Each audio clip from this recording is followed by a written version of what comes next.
Shalom, salam saudara-saudara terkasih di dalam nama Yesus Tuhan. Bagaimana kabarnya hari ini? Puji Tuhan, di pagi hari ini saya percaya kita semua dalam keadaan sehat dan baik-baik. Saudara terkasih, mari kita mengucap syukur bahwa Tuhan begitu baik atas hidup kita. Bagaimana Bapa yang baik memberikan kita kekuatan selalu di pagi hari ini. Tuhan Allah yang baik, terima kasih ya Tuhan, karena Engkau begitu baik di dalam hidup kami. Makasih Allahku, makasih kekuatanku, karena Engkau begitu dahsyat di dalam hidup kami.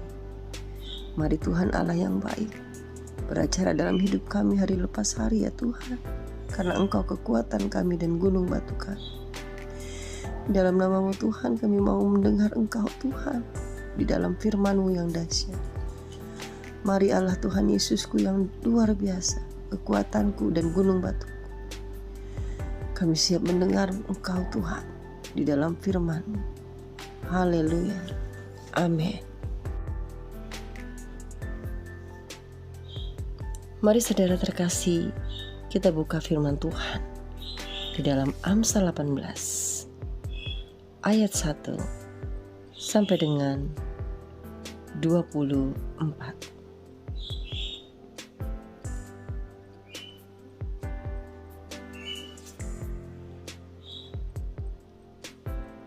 Orang yang menyendiri mencari keinginannya, amarahnya meledak terhadap setiap pertimbangan.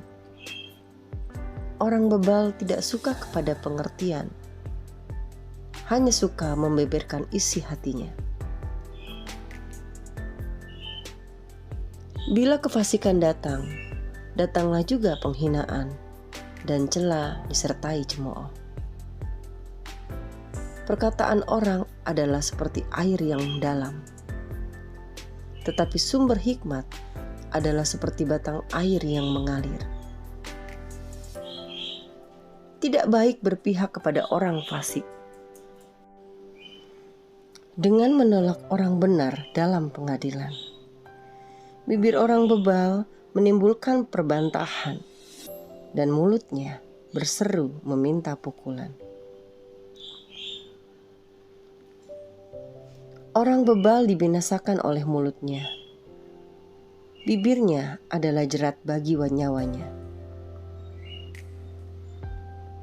Perkataan fitnah seperti sedap-sedapan yang masuk ke lubuk hati. Orang yang bermalas-malas dalam pekerjaannya sudah menjadi saudara dari si perusak. Nama Tuhan adalah menara yang kuat. Kesanalah orang benar berlari dan ia menjadi selamat. Kota yang kuat bagi orang kaya ialah hartanya, dan seperti tembok yang tinggi menurut anggapannya. Tinggi hati mendahului kehancuran, tetapi kerendahan hati mendahului kehormatan. Jikalau seseorang memberi jawab sebelum mendengar, itulah kebodohan dan kecelaannya. Orang yang bersemangat dapat menanggung penderitaannya, tetapi siapa akan memulihkan semangat yang patah?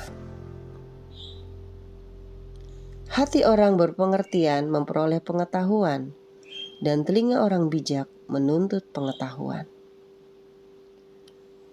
Hadiah memberi keleluasaan kepada orang, membawa dia menghadap orang-orang besar. Pembicara pertama dalam suatu pertikaian nampaknya benar. Lalu datanglah orang lain dan menyelidiki perkaranya. Undian mengakhiri pertengkaran dan menyelesaikan persoalan antara orang-orang berkuasa. Saudara yang dikhianati lebih sulit dihampiri daripada kota yang kuat. Dan pertengkaran adalah seperti palang gapura sebuah puri. Perut orang dikenyangkan oleh hasil mulutnya. Ia dikenyangkan oleh hasil bibirnya. Hidup dan mati dikuasai lidah. Siapa yang menggemakannya akan memakan buahnya. Siapa mendapat istri mendapat sesuatu yang baik, dan ia dikenang Tuhan. Orang miskin berbicara dengan memohon-mohon, tetapi orang kaya menjawab dengan kasar. Ada teman yang mendatangkan kecelakaan, tetapi ada juga sahabat yang lebih karib daripada seorang saudara. Haleluya. Haleluya. Terima kasih ya Tuhan. Saudaraku terkasih di dalam nama Yesus Tuhan, mari kita mau belajar tentang firman yang barusan kita dengarkan. Bahwa kuasa atas kehidupan dan kematian. Saudaraku, pikirkan saat Anda mengatakan sesuatu yang kemudian Anda sesali, atau saat menjadi target gosip yang negatif. Sekarang, renungkan situasi di mana Anda menghibur seorang teman yang terluka atau merasakan dampak penguatan dari penghiburan orang lain. Perkataan itu penting. Ucapan Anda itu penting. Dan Tuhan telah memberikan Anda kebebasan untuk memilih bagaimana Anda menggunakannya.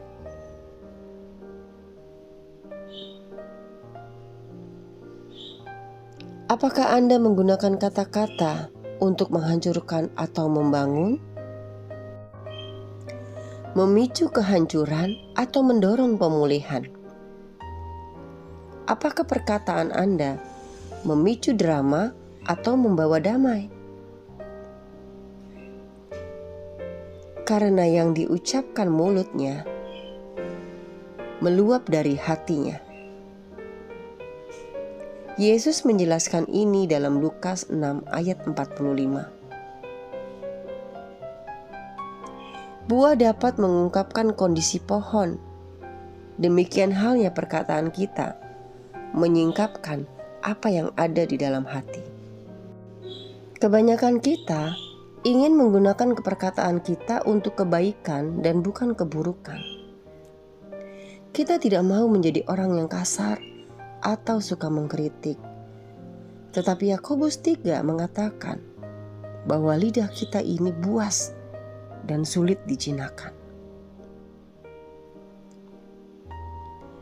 Jadi apa yang bisa kita lakukan?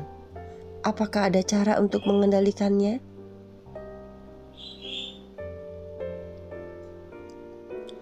Pengendalian diri adalah salah satu buah Roh Kudus yang dihasilkan di dalam kita. Yang berarti kita tidak bisa mengendalikan lidah dengan usaha kita sendiri. Tetapi kita punya peran dalam proses ini. Kita perlu dekat dengan Tuhan Yesus. Karena ketahuilah saudaraku terkasih, saat kita membaca firman-Nya, mencari wajah-Nya, dan berjalan dalam jalannya, berapa kali pun kita gagal dan harus mengulang kembali. Kasih, sukacita, damai, kesabaran, kemurahan, kebaikan, kesetiaan, kelemah lembutan, dan pengendalian diri akan mulai tumbuh dalam hidup kita. Istilah Alkitabiahnya adalah berdiam, tinggal, terus menerus, atau tetap berada dalam hadirat Yesus Kristus Tuhan kita. Saat kita berdiam dalam Yesus, Roh Kudus mulai mengekang cara kita berbicara dan mengubah cara kita bertindak. Saat itu terjadi, perkataan kita memulai membawa hidup dan harapan bagi orang-orang di sekitar kita. Jadi minggu ini, bagaimana Anda akan menggunakan ucapan untuk membawa pemulihan dan pengharapan bagi orang lain? Jika ini bukan hal yang biasa Anda lakukan, tidak pernah terlalu dini untuk mengucapkan perkataan yang membangkitkan hidup seseorang. Ayo, mari kita belajar. Dan saat kita belajar, kita tidak bisa sendiri. Kita memerlukan Kristus Yesus di dalam kita, yaitu dengan cara kita dekatkan diri kita terus dengan Tuhan. Karena hanya dengan cara itu, kita dapat menjadi manusia baru. Saudara terkasih, di dalam Yesus, hal yang tidak mungkin menjadi mungkin.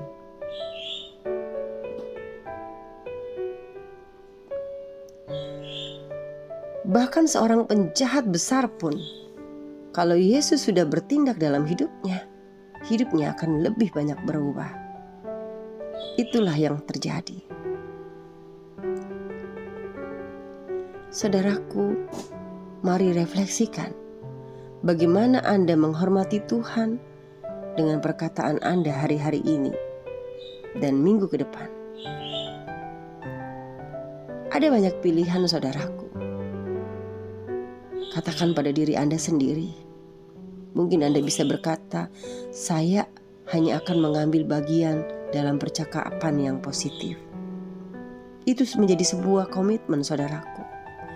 Atau Anda bisa berkata, saya akan berhenti sejenak dan mendengarkan orang-orang sebelum saya menanggapi mereka. Karena banyak orang di luar sana lebih suka berbicara dibandingkan mendengar. Atau Anda dapat berkata, saya akan memberi semangat kepada seseorang.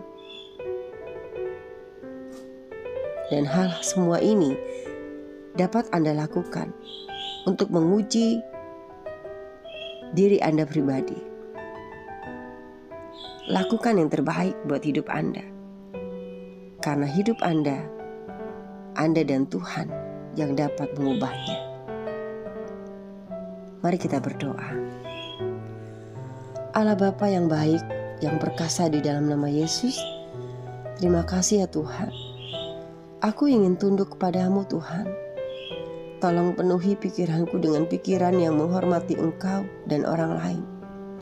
Sehingga perkataanku membawa kehidupan dan semangat bagi semua orang. Perbarui aku Tuhan dengan mengubah cara aku berpikir dan berbicara. Tuhan, kalau aku sendiri aku tidak berani dan mungkin aku tidak kuat. Bapa yang baik, tolong bantu aku ya Tuhan. Tolong bantu aku Tuhan. Terima kasih Allah Yesus, aku percaya Tuhan. Engkau Allah yang setia, memberikan kami kekuatan atas hidup kami. Tuhan, tolong kami Tuhan. Buang kesombongan dalam diri kami. Tapi taruhlah roh takut akan Engkau. Roh terus yang menyala untuk Engkau Tuhan. Ampuni kami Allahku, karena kekuatan kami hanya ada dalam tangan. Terima kasih Allah Bapa. Dalam kuasa-Mu Tuhan, kami berserah dan menyerahkan hidup kami di dalam tangan-Mu. Haleluya Tuhan. Haleluya. Amin. Baik saudara terkasih, sebelum kita mengakhiri jumpa kita di hari ini, kita naikkan doa Bapa kami, doa yang selalu Tuhan ajarkan buat kita, untuk kita lebih dekat kepadanya. Bapa kami yang ada di surga, dikuduskanlah nama-Mu, datanglah kerajaan-Mu. Jadilah kehendak-Mu di bumi seperti di surga. Berilah kami pada hari ini makanan kami yang secukupnya. dan ampunilah kesalahan kami, seperti kami pun mengampuni orang yang bersalah kepada kami. Dan jangan masukkan kami ke dalam pencobaan, tetapi lepaskanlah kami dari yang jahat. Karena Engkaulah yang mempunyai kerajaan dan kuasa dan kemuliaan sampai selama-lamanya. Haleluya. Amin. Selamat beraktivitas saudara terkasih. Jangan lupa tetap semangat dan tersenyum, bahwa Tuhan tetap bersama kita. Tuhan Yesus memberkati. Shalom.